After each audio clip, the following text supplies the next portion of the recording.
Giraldi couldn't do it. And it's up to Bob Stanley. And it's up to Mookie Wilson. And the crowd is alive again.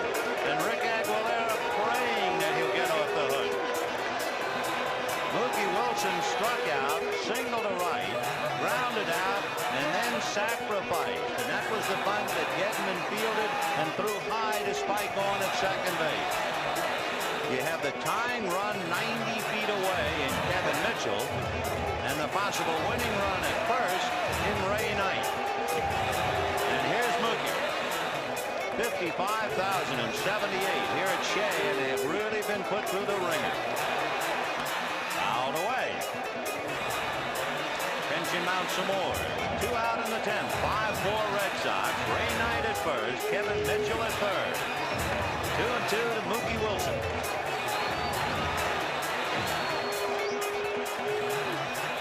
And it's going to go to the backstop. Here comes Mitchell to score the tying run. And Ray Knight is at second base.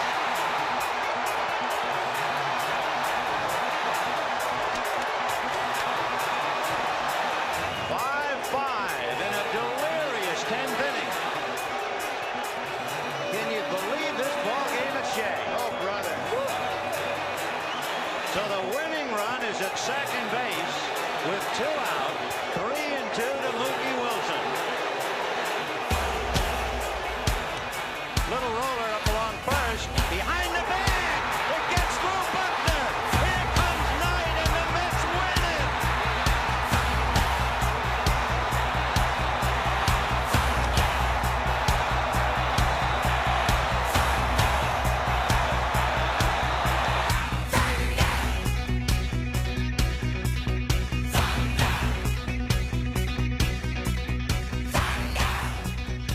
Welcome to another episode of the Behind the Bag podcast. I'm your host, Deku. You may be asking, Dek who? That is Deku. And if you know the name, I know what you'll be watching.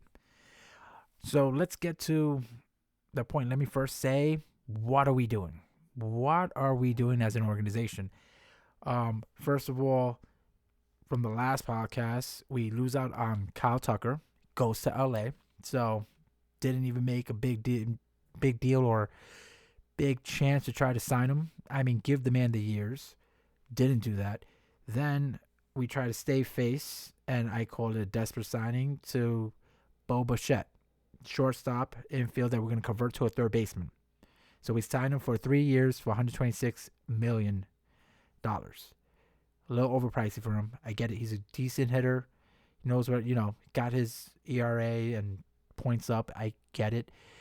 But we are not making moves. Honestly, to make an upset, and you want to be like LA, and Steve Cohen says he wants to be the East Coast LA, you sign freaking Tucker to his long deal, sign Bellinger, and then sign freaking Bichette at all. So now, let's see. Let's dissect this new thing that they've done. So you lose out on Kyle Tucker. So you try to stay face and you get Bichette. Now you're going to change him from shortstop because we already have Lindor at shortstop to third base. So then that means you knock out Beatty, which had full potential if he was playing every day. You knock out Acuna and Vientos. None of them work out because now we already know they can't play off the bench. They have to play every day. These young guys need to play every day to get production, to get better. They need to see playing time. And they're already having a hard time enough to get playing time with amongst them. And now you add him. So, from what I heard today, is now we traded Acuna for Luis Robert Jr. from the White Sox. I'm happy for Acuna, though, because hopefully he's with the White Sox. And as a baseball fan, hopefully he gets to play every day and really come into his own. It sucks that we had to lose him, but I get it. I don't know much about Luis Robert Jr. I don't know. I can't say much about him. I will have to read up about him. But okay, I see that you try to improve more on the defense. David Stern's trying to pull on defense. I get it. So what you're telling me that instead of trying to improve on your pitching and defense, you're going to rely on your defense to cover on the mediocre pitching we have right now. I get it. I get what he's trying to do. I really don't understand it. You got an owner that's saying to pay he's willing to pay for players and this, that, and the third. But then you have a GM that's going the opposite of what the owner's saying. I think there's a bit of miscommunication on both ends. So you do that.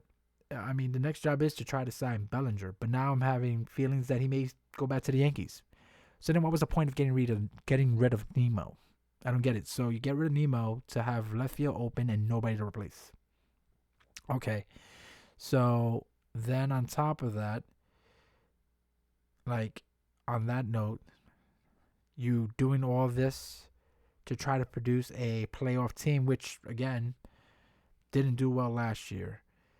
I'm guessing you're gonna have to trade Vientos and Beatty off because they're not starting, and they both have proven they're not good off the bench. So you're stuck in that situation. You now have McNeil as your opening starter, which I don't think it's fair to McNeil. I mean, again, the kid looks like he has good talent, but you're basing and putting all your eggs in one basket, hoping that he's like another DeGrom, where he's going to become an ace. And there's no definite on that. I hope he does. I mean, he's playing in the World Baseball Classic, so he got the invite. He's going, so we'll see how he does there. But then now you're going to have him start game one. And you didn't improve anything on the starting pitching. So, again, still a lot of hoes. I mean, it's almost a few weeks away before pitchers and catchers have to report. And I see no movement. And this is why I'm saying, like, I'm hoping they tank.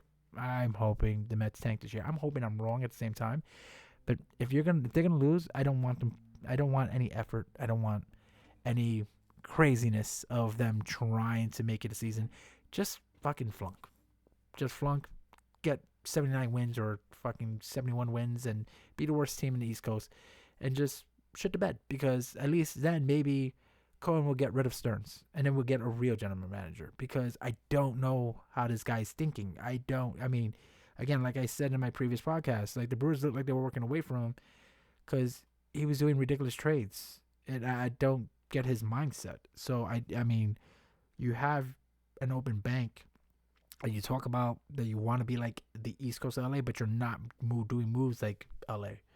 We should have signed Kyle Tucker to his long contract. We should sign Bellinger to his long contract. At the end of the day, there's no guarantee for baseball in 2027 because they're going to go on strike. We don't know how long that's going to be. What, 2 years maybe? Maybe 3? Who knows? It could be longer than hockey.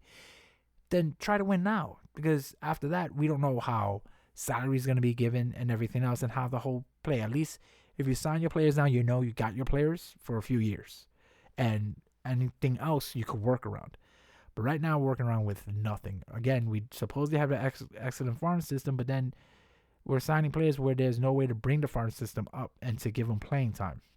And you sign these guys to contracts that are short term, yeah, but I mean, do we have any players that I know of? I don't know that could come up now to be the replacement for Alonso. I don't see a power bat that's going to protect Soto. Again, guy's going to be walked 150 times this year. I see it.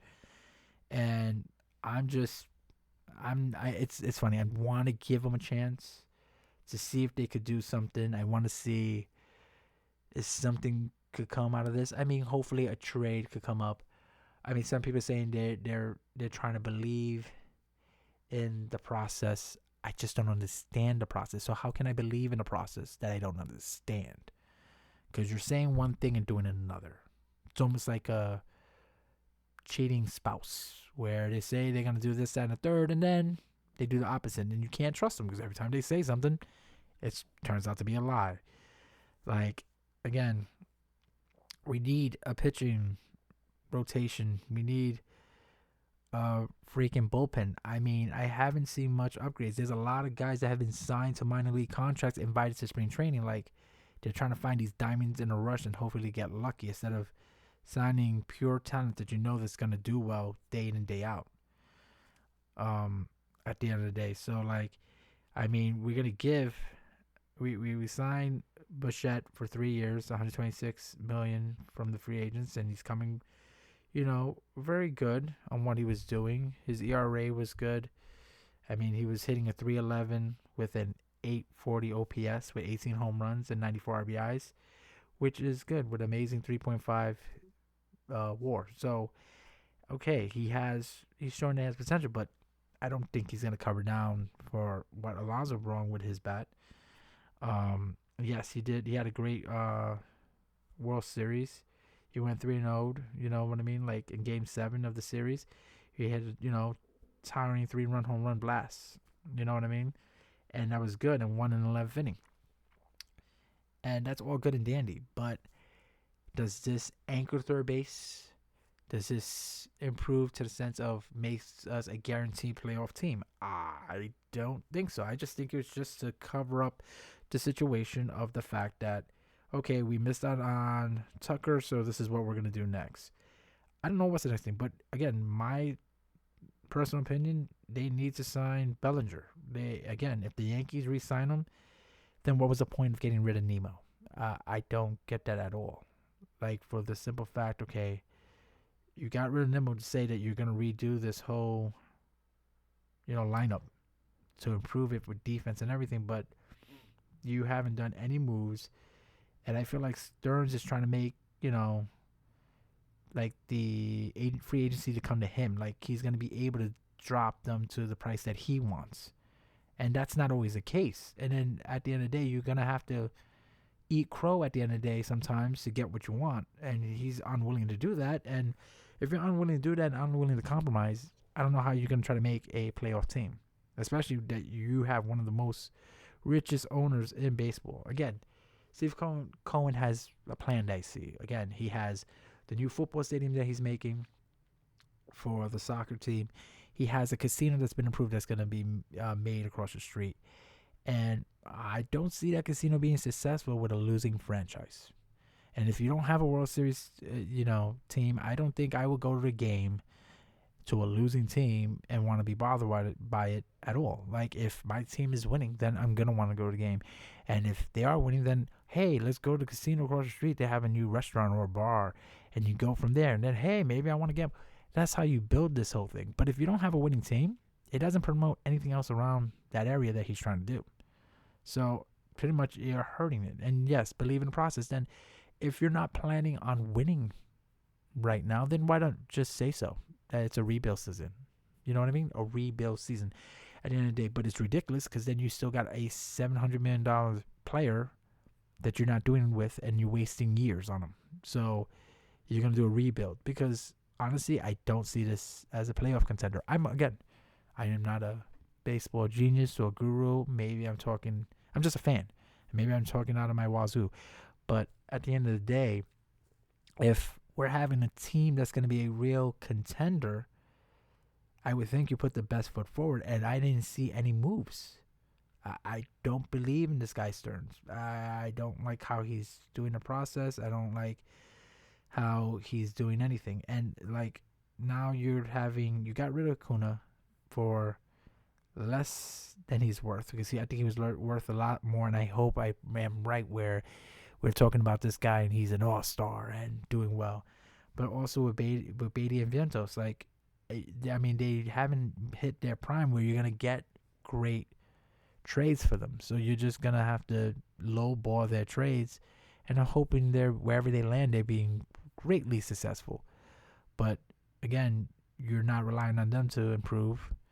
So, and then you're getting these mediocre to okay players, but not going for the big fish when you can. And you're a big team, and you're supposed to be a big team in a big city, but you're playing small ball. Again, I feel like we're back in the Wilpon eras where we can't spend money for some reason, or for some reason they don't want to.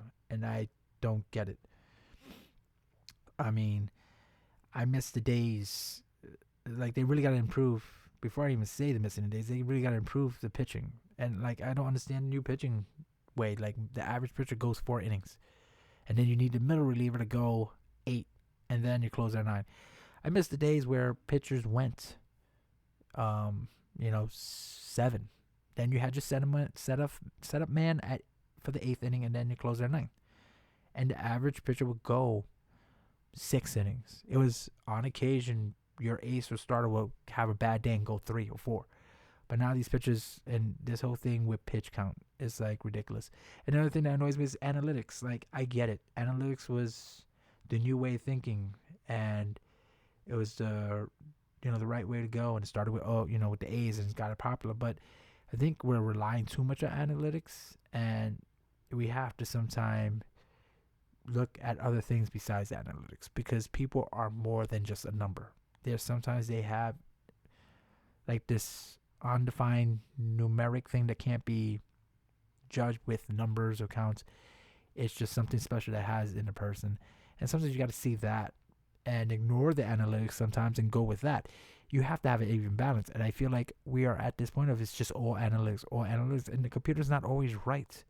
I mean, they're wrong the majority of the times. I mean, they said they used analytics that the Mets were going to win a certain amount of games, and they made it under. They said they were going to make the playoffs, and they didn't.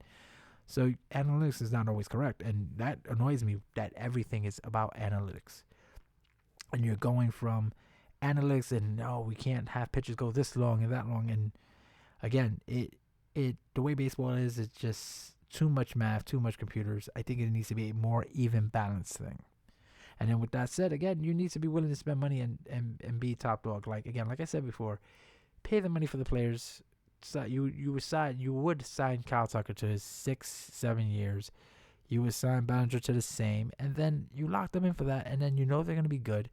And then you can work on your farm system. So then when you have your farm system up and ready, 6 to 7 years is a long time, then their contract is up, and then either you trade them within their last year of the contract or let the contract run and then have the new and up-and-coming players from your farm system take over. And then as they start feeling and getting, used to it and getting better, that's how you keep on building. And then you build from there.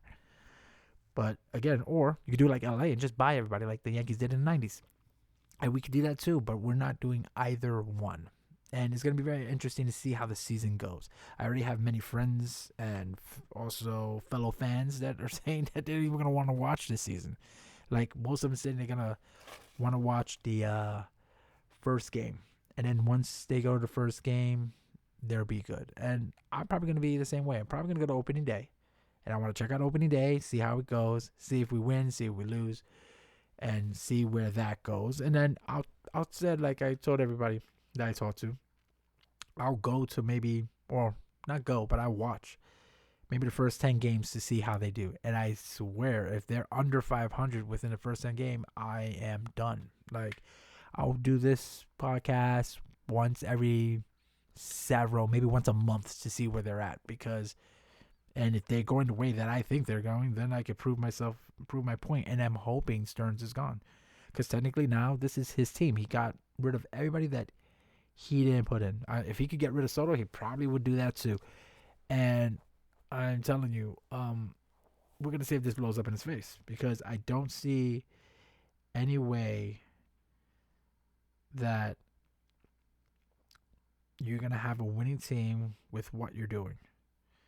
Like, I don't get it. It makes no sense to me. And I'm again, maybe because I'm not a baseball guru or a GM myself or know the inner workings. I'm just a fan, but I just don't see what comes of it. Like, again, certain people saying they like it, but I'm not seeing it at all. Like, I don't know where you actually go from here, It's going to be interesting to see what happens. Like, honestly, like, where do we go? Do they win? But if they lose, then what it means? Was I right? And if I was, then what's going to happen next year? Like, is there going to be...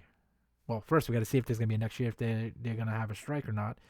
But if they are, where are they going to be this coming, season and stuff like that? Where are they, where are they going to go from here is the question. And how do they go from here? Like, do we start spending money? Or who's going to be the new GM? Are they going to start spending money?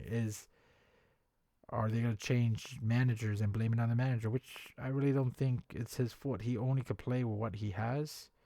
And he only could do so much. And after that, I mean, it's done. Like, where are you going to go? And like the first game of the regular season, it's March 26th, Mets home opener against the Pirates. And I'm going to be at that game.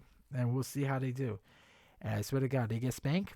I don't think I'm going to be upset. I'm just going to be like, I knew it. It's not going to be a shocker. It's going to be like, yep. And I will make a podcast out of that. And be like, I was right. Or I'll make a podcast and I'm wrong. And I'm hoping I'm wrong. And I'm hoping that my worries of everything is non and void. It's, it's proven that I was just worried about nothing. Stearns knew what he was doing, and we're all happy, hip, hip, hooray. And we're in first place with, a 10-game lead. But I'm telling you right now, I don't see it. And usually I'm the positive one. You can ask people, I'm always saying, trust the process. This is not the same old Mets. We're going to be doing good and whatever. But the way that Stearns has done this offseason, not even giving a qualifying offer to Alonso, getting rid of McNeil and Nemo, I can understand that. But, the Alonso thing really, I think, bothers. Because I don't know where you're going to cover and get that bat from. And again, I hope Stearns has this magical thing that's going to happen before the start of the season. But again, very soon, pitchers and catchers are going to report to spring training. And what are we going to do from there? When do you start putting or making moves where you put a sufficient team on the field? I mean, Bellinger's still out there, but there's rumors that he may sign back with the Yankees. And if he does, what did that say? That means the Mets weren't interested in Bellinger, or they didn't want to do a bidding war. And I get that, but at the same time, you want to win. And then, like I said, pitchers and catchers are going to be reporting, February 10th through the 12th. And that's just around the corner. That's, maybe 3 or 4 weeks away. And then we're there. 3 weeks away. Starts that Tuesday. So it's, we're going to see what happens, because, again, I don't know. Actually, it's not even 3 weeks. It's 2 weeks away. I just don't know what to believe now. And again, hopefully this podcast for me is therapy. We'll see if I go insane and start talking out of the wazoo of what's going to happen. But again, usually I'm the positive one. And right now, it's hard. It's really hard to be positive. Again, to try to say that this team is on the way to greatness, or even winning our division or playoff contention, when we're not making moves that we should be, or that we're able to make. So, unbeknownst, maybe hopefully the next podcast, who it is, maybe the next day, who knows, I could say that we signed Bellinger, and that would be nice. I'll say, okay, maybe they got a little serious, and hopefully Bellinger and maybe the little plays, that's the only way I could see that it could be some type of successful, maybe, but we have to see. Again, Bellinger has been proven he can play in New York, so that helps. But, Bichette's coming from Toronto. Again, and it's a real hard transition from coming from a place that's not always media heavy compared to coming to New York, and you're always being asked questions, and media's always involved, and you're always in the spotlight. And not many players can handle that. So we're going to see these players that we got, if they can handle that, and they can be proven. Only time will tell. But, I just wanted to bring this out before any other moves come out. And I'm the last days ago, been trying to push these out so when I can. But, again, like I said, we'll see where this goes from now and where we're headed. We'll see what happens in the next few days. Hopefully something good and positive with Bellinger. If not, I may be reporting that Bellinger signed with the Yankees, or who knows. Maybe he goes with LA, and LA says the Dodgers F it, we just want him just because we can, and just sit him on the bench and he'll be a bench player. But we'll see what happens the next time around. Again, thank you for listening for my short podcast. We'll see if I can get longer. But that's just train of thoughts I have in my mind now. We'll see the moves that they do, and hope for the best. But right now, I am not a very positive Mets fan.